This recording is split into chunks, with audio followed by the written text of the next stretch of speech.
Live from Salt Lake City, Utah. This is Heart of the Matter Full Circle. I'm your host, Shawn McCraney. And let's begin with a word of prayer, if you're willing. Father, thank you for life and for loving us so much. You gave us your Son and the Spirit. And now we realize you did everything. And we are so grateful for taking care of it all. And we are just here to live and be free and have liberty by and through the Spirit of your Son within us all. So we pray that we will be able to tap in and walk by that Spirit. We pray you'll be with Mags and Dell as they get this out to the people who view online, and then live studio audience, and whoever watches in the archives in the future. Be with us, and we pray for this in Yeshua's name. Amen. 5 super quick announcements. Number 1, get the Great News Network app at thegreatnewsnetwork.com. It is comprehensive, and everything has been loaded to that, including all of the text from all of the teachings we've ever done. Amazing.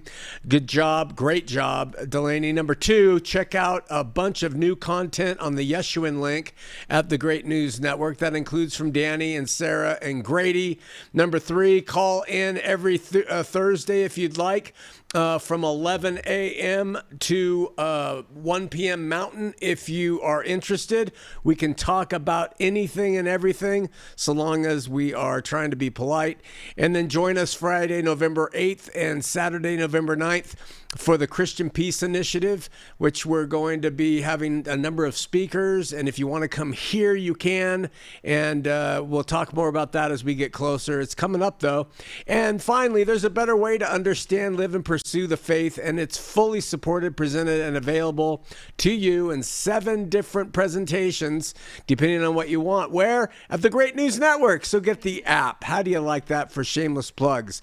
Because we're so controversial and considered both a threat and dangerous and even not Christian to some people, we receive different online posts that are negative, and comments and emails and videos that really don't reflect the reality of what we teach and believe and do. But every now and again, we try to get ahead of something that's out there, so that, because we care that you get the right information. We care that you know the truth. And so we don't want you to be wrapped up in something that's not true. Several years ago, we announced that I was going to embark on producing something that we called at that time the Transversional Apostolic Record, TVAR. And most people call the Apostolic Record errantly the New Testament. It really isn't. And so we embarked on doing that, and to try to get some financial support for this endeavor, we launched a campaign.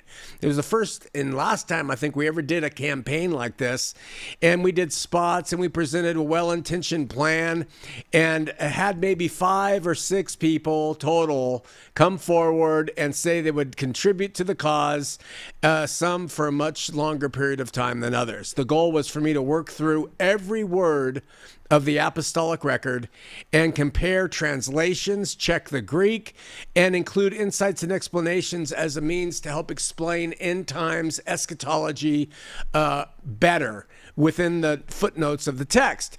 So I don't know how much money was specifically donated by those 5 or 6 people over the course of 5 or 7 years. That's how long it's been in process. I don't think it could have been more than $4,000 or $5,000, to be honest, over the course of those years. At the time, I said I was not going to cut my hair until I finished the frickin' thing. All right. And that we would have a party when I finished it, and that we would try to finish it within 5 years. We gave ourselves a deadline of the 5 years, and then we'd have a party at the end. And I straight up failed to keep a couple of my promises. First of all, I cut my hair. I couldn't take it. I just couldn't take it. So I will make pledges to do things, and my bad for making the promise, and apologies for those who feel like I broke a covenant with God by cutting my hair when I said I wasn't going to, but I just couldn't take it. And so if you were a donor and you were relying on me to not cut my hair, and that was important to you, write us and we'll give you every cent back if that's something that troubles you. I'm mentioning all this because people have come out and they're saying he did this, and so we're just addressing it. And then there's another failure on my part because when I planned to do this, we really intended to do it in 5 years. I had no idea what it was going to entail. Planned on the 5 years, missed it. Again, apologies. That said, the TVAR or what I've changed now just to the AR, the apostolic record, is by no means not happening. And unless God, renders me incapable. But in fact, let me give you kind of an update on the progress so you can determine if the failure to keep my hair long and the failure to meet the 5-year deadline is commensurate with what we have done on the TVAR. Number one, we finished the apostolic translation of the Gospel of John. We not only did that, but we made it available for free in a download on our website. That is what will go into the TVAR when it's finished. But we have to add endnotes at the end of the book, not footnotes. The footnotes are done. Endnotes in the final product. That's what's missing in that. We also have finished Matthew, Mark, and Luke, and those are ready to be inserted into the final product. But the most difficult part of the apostolic record, in my estimation, is kind of a toss-up in my idea between Hebrews and Revelation. Well, we did Revelation, and we not only finished it, we printed a hard copy. We give it to anybody who wants it. And then we took footnotes and we made chapter books for every chapter of Revelation. And there's 22 separate books in a 22 volume set that go with the single revelation on Revelations that's going to be at the end of the apostolic record. And we do sell those 22 chapter volume set for $4.99 per book, or $99 for all 22. So we're talking, folks, about a non-religious, studious body of work, which is all just for the apostolic version, and we're going to come out in the future with it. I don't know how long it's going to take. Literally, I have put in at least 3,000 hours on this thing. And you might say, well, you made the commitment, Shawn. You should have kept your 5-year plan. No, I don't care about the plan. I don't care about my freaking hair. And you guys who make a big deal of stuff like that, you make me sick. So we're trying to do it right. And we've put these hours in, and the important elements of the whole pursuit remain in place. In other words, we're not done. So it's really easy to be an armchair quarterback. You sit there and you just say, oh, didn't do this, didn't do that. I want to show my fingers at you for that attitude. There's people who try to do things, fail and not, and there's people who criticize people who try. And so the apostolic record will get done, God willing, so look forward to that. Just wanted to address it for you pinched-nosed naysayers who look for anything to pick on somebody else over. Before we get into the topic tonight, which is a clip from a recent interview I did with cult expert Chris Shelton, I want to present you with a concept that's a kind of conjectural, but can be seen not only in the scripture, but in kind of how our material world operates. It's all conjecture on my part, but because the Old Testament speaks and describes of things given to the nation anciently that serve as types. So the nation, they laid out their tabernacle in a certain dimensions that God told them to do. Those dimensions reflect Revelation's picture of what the New Jerusalem looks like. Or they laid out their camp in a certain format, and that represented both the cross in some places, and it represents what the heavenly layout might be. And there's a number of types, pictures, what they call those things, all through the Old Testament. And so, when we look at the material world, here comes my conjecture. There's so many things that we speak of on spectrums. We recognize the obvious spectrum range when we look at a rainbow. And, the colors of the rainbow are just spectrums of light. different ranges of light, with red having the longest wavelength and violet having the shortest wavelength. Those are spectrums, and they come in a range. And then there's electromagnetic spectrums. They include radio waves and microwaves, infrared, visible light, ultraviolet light, X-rays, and gamma rays. These are all on another spectrum. And speaking of waves, they come to us in sound or the ocean. They also are on a spectrum. And then a spectrum can be what scientists call a geographical representation of a signal functioning as a variable. I don't know what that means, but I'm deciding what they say a spectrum is. So biologists refer to a range of effectiveness of drugs against pathogenic organisms as a broad spectrum drug or a narrow spectrum drug. It covers a broad base or a very narrow. And in the past 20 years, we've been able to sort of start to see people who we say are on the spectrum. They have different behaviors and different reactions, symptoms to emotional things and to challenges with communication. And we're learning so much more and more and more about people who operate too on these spectrums. When you think about it, almost everything we can look at as if it's on a spectrum. Maturity. You know, they're immature, they're mature for their age. Grief comes in stages or a spectrum. Dying is a process. They're in this stage of it. And people and all their multitudinous complexities, we're all on different spectrums in different ways. Our senses of humor, our seriousness, our intellect, everything is on a spectrum. So here's my point. I can't help but wonder if in the heavenly realm, which is entirely spiritual, if there exists a spectrum of spiritual sensitivities, understanding, purity by faith, not personal purity, because none of us are pure, or spiritual maturity. Is there a spectrum that goes on where all those things are taken into account when we die and we enter into the place on that spectrum that we want to be? You know, you don't want to be on that line where you don't belong. And so perhaps we might imagine the afterlife realm as being just this similar spectrum.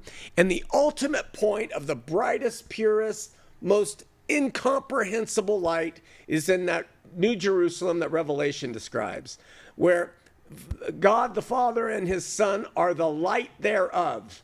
And there's no temple therein. They are the light, as there's no night there. It's the most exquisite place in the spiritual heavenly realm. And then perhaps that light, most liberated. It's the most free, loving place that you can imagine. You know, the NDE people say they died and they went there and they just couldn't believe the love. Perhaps from that point, we spectrum out. And maybe that light diminishes until it reaches the darkest, meanest, most polluted, self-centered, predatory environment imaginable. The question then becomes, where do you want to be? That's the first question. And the second question is, what do you think is necessary to get to that place? Those are two important questions that we should ask ourselves. And everybody answers a different way. So if you don't know the answer to the second question, then seek and try to find out and look at what everybody seems to say. Take them all into account. Don't just look at one and get satisfied. Look at what the Buddhists say. Look at what the Hindus say. Look at what the Christians say. Take it all in and try to figure out what you think is necessary, what makes the most sense in your spirit to get to that place in the spectrum that you want to be. Maybe you're a psychopath like I used to be and you want to be in the darkest place possible. That's entirely permissible. God allows it. You want that, you got it. There's a place for you. But if you want to get closer and closer, maybe there's something to the stuff we talk about here on the show. Last week, we talked about agape love, and I just want to cover this really quickly. The frequently asked question comes like this, and I've heard it dozens of times. How do I love people with agape love, unconditional, selfless, sacrificial, insufferable love, and protect myself from predators? How do I operate in this world in that way? And it's a really good question, especially in this day and age. Jesus' day, you could help someone who asks you who's poor out, but in this day and age, you don't know what's going to happen if that happens. So we have to use some wisdom, right? So I would suggest the following, very simple. We always seek to love unconditionally through our words, our attitudes, and our actions. But we love conditionally in our trust of other people. So I think this clarification is important because some people tend to think that agape, unconditional love, means you trust everybody completely. And that means that you're being like Jesus. Remember, Yeshua said, hey, be wise as a serpent, be harmless as a dove. That kind of coincides with what I think I'm trying to explain. So suppose somebody, just to use an example, it's just, somebody comes up to you and asks you for money on the street. And we smile at them, because that's our attitude toward them. We smile. And we're courteous and respectful of their person, regardless of their socioeconomic state. And those are our words, And we explain that we either have no cash or that we choose not to give them, or we're led of the Spirit to give them something. That's our action. So in our attitude and in our words and in our actions, we are absolutely unconditional in our love toward other people. They can come up with a pink wig and say they're whatever of this and that and that. Always unconditional love. But we conditionally receive them and family members and neighbors and everybody else. And we are very careful before we trust them. They have to vet themselves for that status. So we treat them kindly and we treat them in word, action, and deed in a very unconditional way. But if the man on the street says, by the way, can I come stay on your couch for a few days? It's not unconditional. It's not agape love to say, yes, that's checking out your brain and your wisdom. So unconditional in attitude, words, and actions, but entirely conditional on the trust that we give. That's just something I wanted to share because we get a lot of questions about it. About a year ago, I met a man from the UK who heard an interview I had with John Dehlin and a man named Anthony Magdabosco. And his name is Matt Bywater, and he has taken the time to really dig into my former life. And as somebody who clearly displayed a significant level of either psychopathy or sociopathy. In my early life, I didn't have much empathy for anyone or anything, laws, anything. Something I readily acknowledge as still being part of my flesh, but something which Christ has helped me to overcome greatly, not perfectly, but greatly. So that said, I stand by that, and I would rather sometimes use violent confrontation with certain souls who drive badly, especially. But Richard Dutcher pointed out to me that I'm always the common cause in these driving problems, so maybe I should look in the mirror. But in any case, I want to respond in my natural state, but it's Christ who is saying that's not how we do things, Shawn. Die to your ego, die to your will, live for me. And so I've learned that. Well, Matt introduced me to a man named John Atack. He's a delightful man from the UK as well. He has a podcast. And John Atack is the most well-read man I've ever met. I've been on 4 interviews with him, and I can quote a book, I can cite a book, I can mention an author, and he can cite the guys or girls like crazy. So John Atack and Matt, they introduced me to a man named Chris Shelton. Now, Chris Shelton is a cult expert. He spent, I want to say, 21 years in the LA Scientology, the main church you see down in downtown Los Angeles. He was in there doing the works of a Scientologist. And when he discovered what that was all about, he left and he's become a podcaster on cults. So we took the time to sit down and talk, and the first 40 minutes of it I've cut out because it's stuff that you may have heard or might not matter. But we pick it up at about the 40-minute mark. We're going to go for 29 or 30 minutes. And but the reason I want to do this is because I think it evidences how to share fulfillment in attitude towards someone questioning. He's not a believer. He's not a Christian. He doesn't believe in the Christian God. He says that, and that's fine. It might help show how to talk with someone who comes from that position, and you're trying to share with them the great news. So Delaney, Mags, hit it. It properly. So let me modify that a little bit. I'm looking at a kind of hypocrisy, if you will. Oh, okay. Right? In that, I absolutely understand, and we are, if you read The Righteous Mind by Jonathan Haidt, talks about moral foundations theory, and he talks about how we're like 90% bee and 10% monkey or something, right? In other words, we're very social creatures. Yeah. We very much want and need to be in groups because that's way easier for us to survive together than separately and individually. So that's just kind of mammalian herd behavior, and certainly part of what drives us. Yet there are a group of people, you could say a statistical percentage of people, who go to church, who involve themselves in the structure of our society, but aren't really feeling part of it. Oh, I see. They don't feel right. Yeah. Right? They feel like something's really wrong. Yeah. And this structure is supposed to fix that, and it isn't fixing it. I go to church every Sunday. I read my Bible. I memorize the passages. Yeah. I still feel empty inside.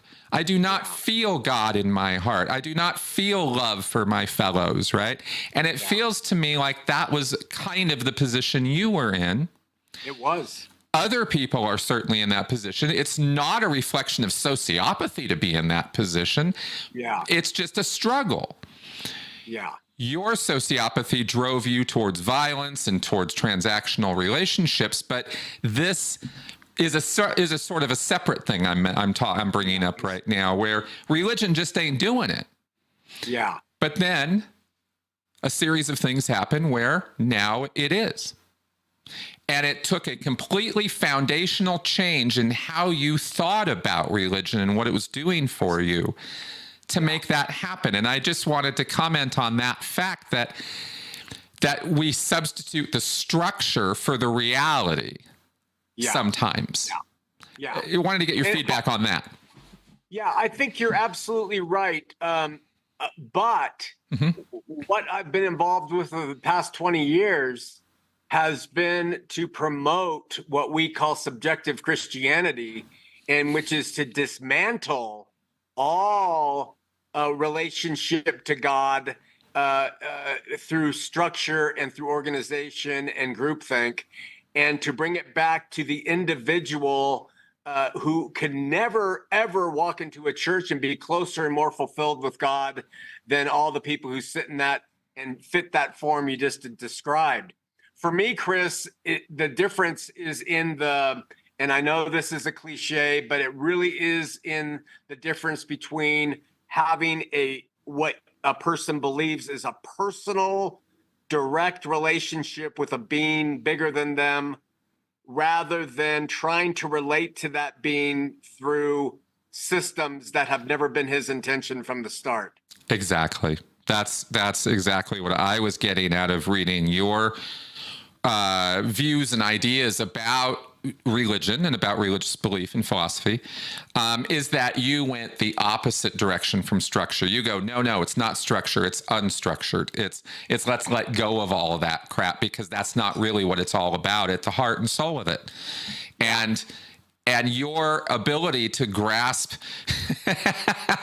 and make a change in your social life and in your behavior in the world relied on going from structured to unstructured. And that's counterintuitive for an awful lot of people. I know. Can you explain more about what I just, because there's pages and pages of explanation here to your thinking on this. Can you give a little bit of how that works from structured to unstructured? Well, all I can speak to is how it works for me. And that's where it becomes a little convoluted, because you have to wonder, well, is my brain tweaked? Am I just, is this just what I've done? And it really is nonsensical for the rest of the world. I have to admit that's possible. But here's my thinking behind it. Culture, it's like bad religion says, we are the prey and culture is the predator. And I hate culture in almost every sense, because I find it to be a collective for the weak. And I know I'm sounding very, but I just feel like cultures prey on us. They operate on a conform or you'll be cast out. And I want to be in a relationship that says, I don't care how you live, what kind of sex you have, what drugs you do, what art you like, you're accepted. That breaks down the walls of culture that religions, corporations, governments, teams all rely upon to keep together. And why I made that deconstruction the opposite way is because in my world, love does not exist when cultural demands are present. If I have to wear a red shirt to be treated equally with the other red shirts, and I wear a blue one, and that will make the people say, no, you're not one of us, fuck you. That's not love. I want to wear my red shirt, my blue shirt. I want to be able to be who I am, and I don't want you or your gods or your prophets to tell me otherwise. Right. I have a brain, and so I see culture as an enemy to real liberty in the human experience. Got it. Okay, good. So would we say then that is more, I mean, the first word that comes to mind for me, right or wrong, is more of a libertarian point of view? Or, I think so. You know? Yeah, not political at all, because there we have another massive ugly culture. Yes. But yeah, libertarian is, I think I've learned a little bit more about liberty, and I think that's what I really liberty is everything to me. Everything. Right. And I think it's everything to the God I relate to.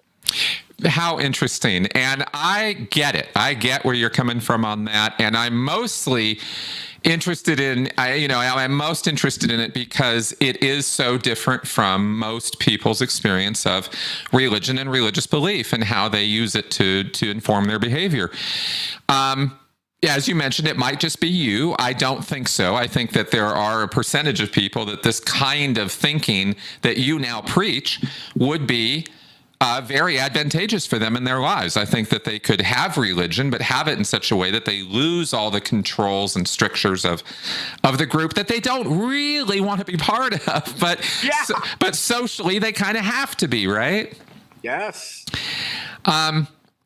I think that this would appeal to a certain percentage of people, but not everybody. And I wanted to ask because I think that you've also frustratingly mentioned or noted that people seem to be afraid and they look for answers and somebody gives it to them and they go, okay, well, I'll conform with this because that way I don't have to be afraid anymore, or I can suppress my fear, or I can somehow kind of like live my life and just kind of get along and it'll all be okay somehow, some way, right? And you seem to think that's a really, really bad way to live.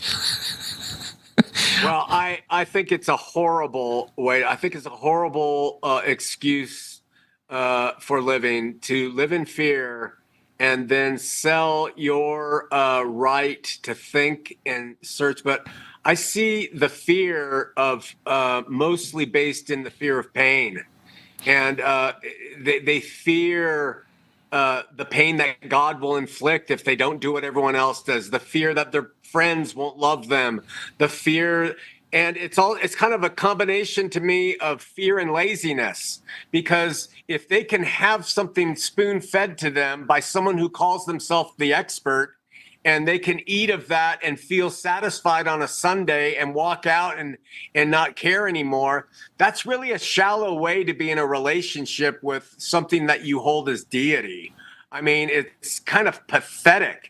And so I know I'm speaking harshly, but that's why I don't see any value in people who are overtly religious, because they've just allowed themselves to be wrapped in a bunch of pseudo presentations of belief and never really step out and face the fear of life.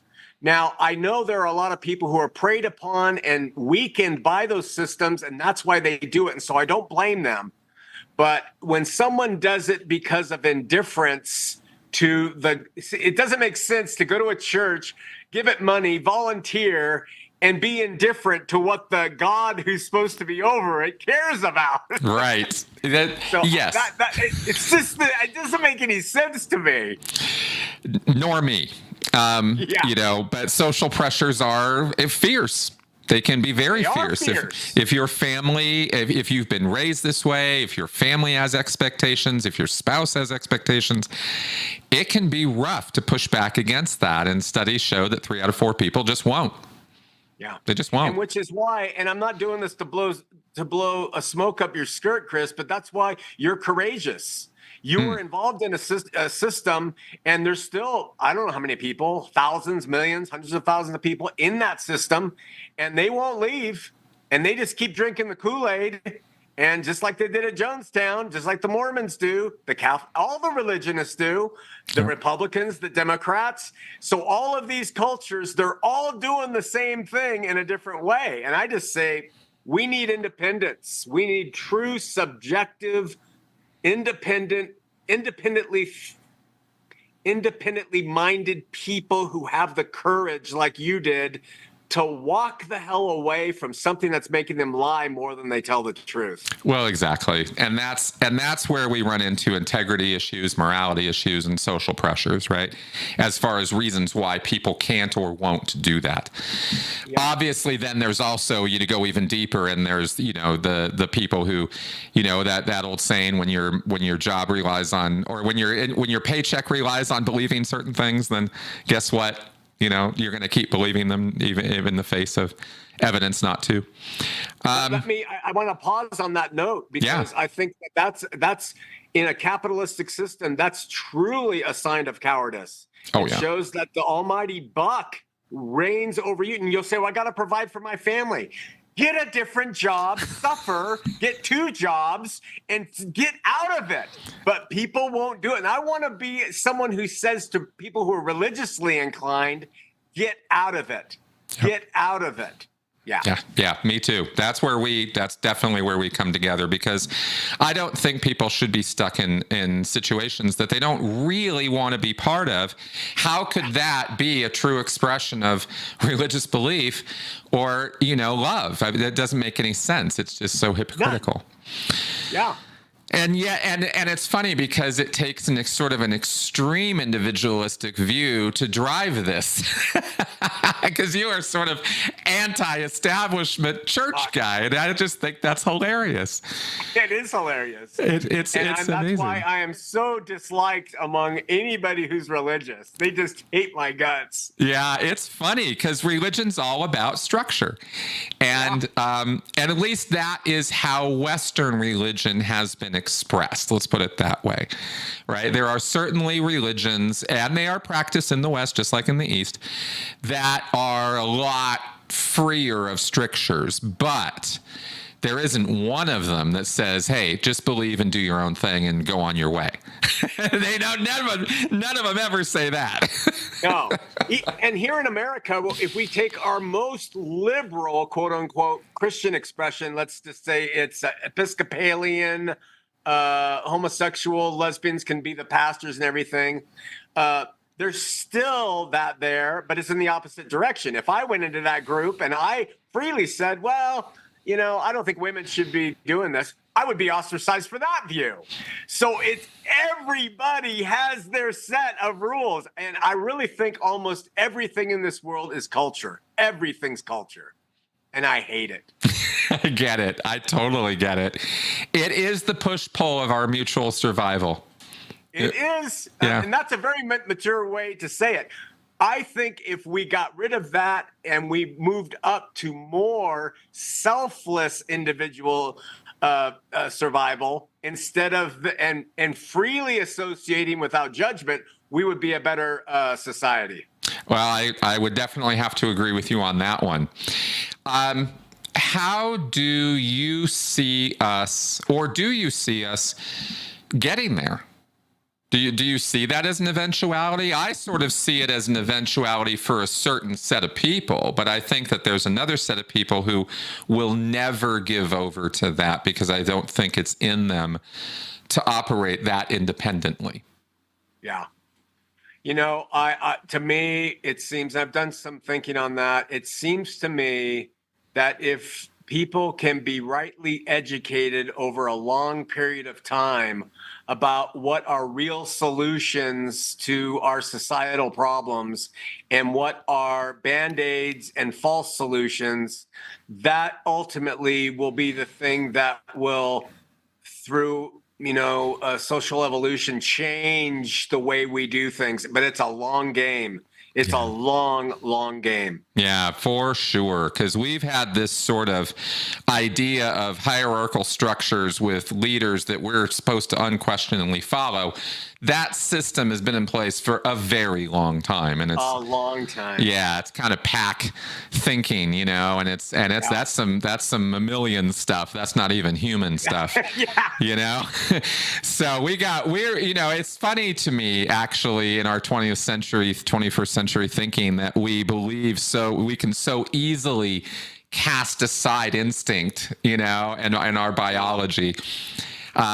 I've come to learn over the years that it's very much not that way. We can make incremental steps forward, but it is multi-generational change that we really are seeking when we're having big talks like this one, right? Where we're making big statements about people.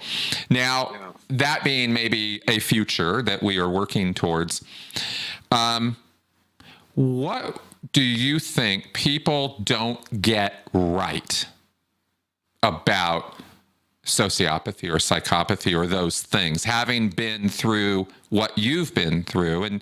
And you're an individual. I don't take what you're saying as like the gospel of sociopathy, but you are someone who has more than the average bear of experience with this. So that being said, how do you look at society and how people generally think about this stuff and go, man, if these guys only knew, right? Or do you? Does that occur to you?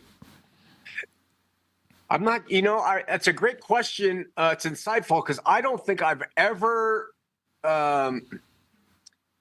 thought, boy, I wish our psychologists, psychiatrists understood what I have or had better.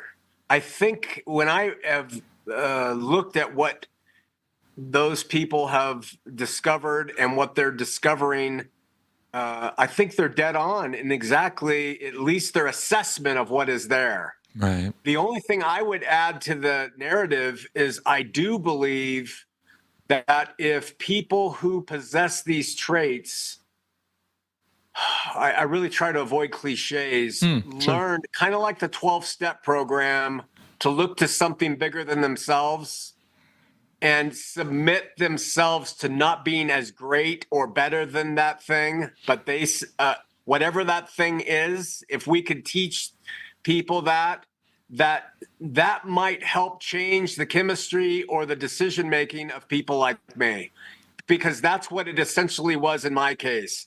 I learned humility because there was none. I learned humility when I came to believe that something is bigger and better than me that loved me unconditionally. And then I also learned empathy, which I did not have. And now I possess. I never had it. And so somehow in that thing I just described to you, without all the specifics to my case, might help in the area of helping people who otherwise, from what I see, drugs and prison and being mad at them doesn't seem to do anything. No, it doesn't. It doesn't at all. If anything, it sort of forces people to double and triple down on what they're already doing. Yeah. Because we need to be right at the end of the day. That is about as foundational as you're going to get, right? I was right. Yeah.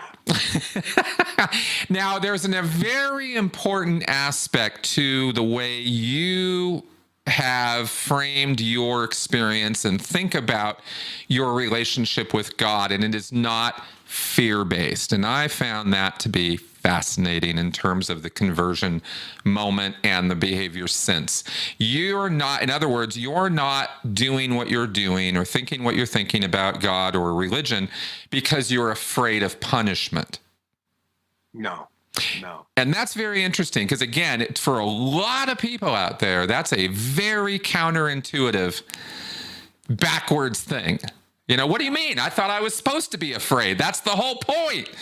Yeah. So please explain exactly what your view is of your relationship with the deity here. I've learned that it's a biblical principle, but I've learned that where there is fear, there cannot be love. How could I possibly really genuinely love my maker, God, if I fear him? And because the two Judeo-Christian commandments are love him and love neighbor as self, that can't be imposed upon me. I cannot love him because I fear him. Otherwise, my love is disingenuous. And so I was able to see through the analysis of the scripture that the God they have used to terrify us, there was reason for that Old Testament presence. But in the end, the love came through in what we call his son, which was unconditional. And that, in my estimation, and the people who associate with me, that unconditional love took care of everything that humans do wrong and that we choose to do wrong, and it's past, present, and future. And it was done without our complicity. I don't have to believe in it. It was given to us, the world, everybody, believer, non-Jew, Gentile, whatever, Hindu. And so when you see a God in that framework, that he loves us that much, and he doesn't care in terms of, he's not mad or angry at us at all, and there's nothing to fear from him, you're liberated to love him in return and others in return the way he would like us to. When I fail at loving other people, he's not mad at me. He just wants me to learn and grow. And this is a perception of God that is missed by most Christian denominations. I agree. I have, of course, being who I am and doing what I do, I've focused a lot on the negative sides of religion and what it can do and sort of the negativity of religion. I don't talk a lot about, all the fluffy light stuff because I'm kind of the abusive guy, right? So I'm hyper aware of, the abuse stuff, right? And I rail against it on a regular basis because I am not down with making kids, get beaten into submission to learn their biblical scriptures and stuff like that. I think that is instilling a hatred toward, if there is a God, and I don't believe in a Christian God, but if there were one, I'm pretty sure that's not what he wants being done with kids, right? But there are people Amazing that a man who's not a Christian is able to come to that conclusion when all of our Christian scholars don't get it. It blows me away. It absolutely boggles me, right? Because I do think that love is at the center of the entire message if you want to interpret it through a lens of actual humanity and care and compassion. Then you've got to accentuate the love because there's so much other nonsense going on in the Bible and through history that you kind of have to go, well, love is the only theme that really is going to make this into something useful and positive, but that's not where most people take it. Right.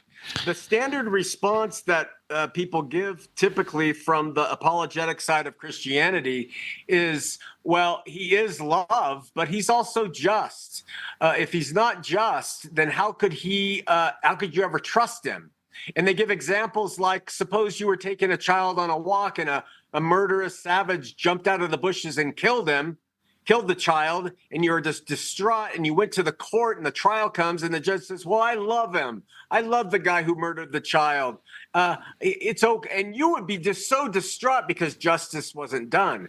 But the Christian response to that really should be, he did bring justice. It was in and through his son offering up his life for our failures. And that's the thing that's missed.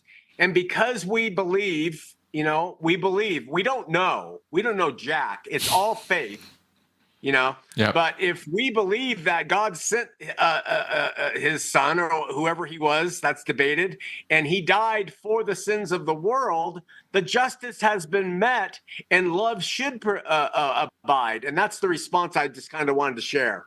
No, absolutely. And at least as far as I'm concerned, what that looks like in the real world is that we're not going to go kill people with a death penalty, and we're not going to throw them into a cage and isolate them and drive them mad or madder, more insane, and call that justice. That's not justice. No. That's not. Punishment. Exactly. And that's not love. That's hate. And I think that these words get bandied about and misused an awful lot, so I totally get where you're coming from on that. And it's like Victor Hugo in Les Miserables. It was the priest who extended love to Jean Valjean, who had stolen his candlesticks, just didn't care about that priest at all and stole them. When the police brought him back, the priest said, oh, I'm glad you came back. I have more to give you. It's the love that we can show our prisoners that will absolutely bring a change. And yet we still abide in this justice anger mode. That's right. That's exactly right. And that instinct is what is, I think, our undoing much more than, pretty much anything else is this sort of selfish need for immediate damage to be done, Yeah. It's hard. It's the hard path.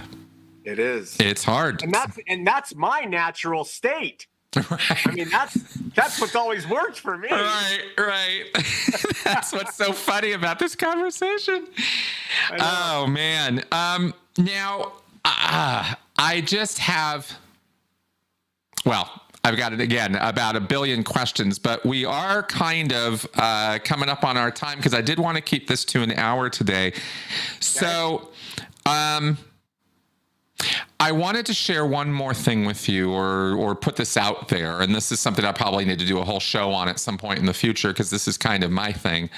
I think I mentioned this word to you before. I've kind of coined this term Mipony.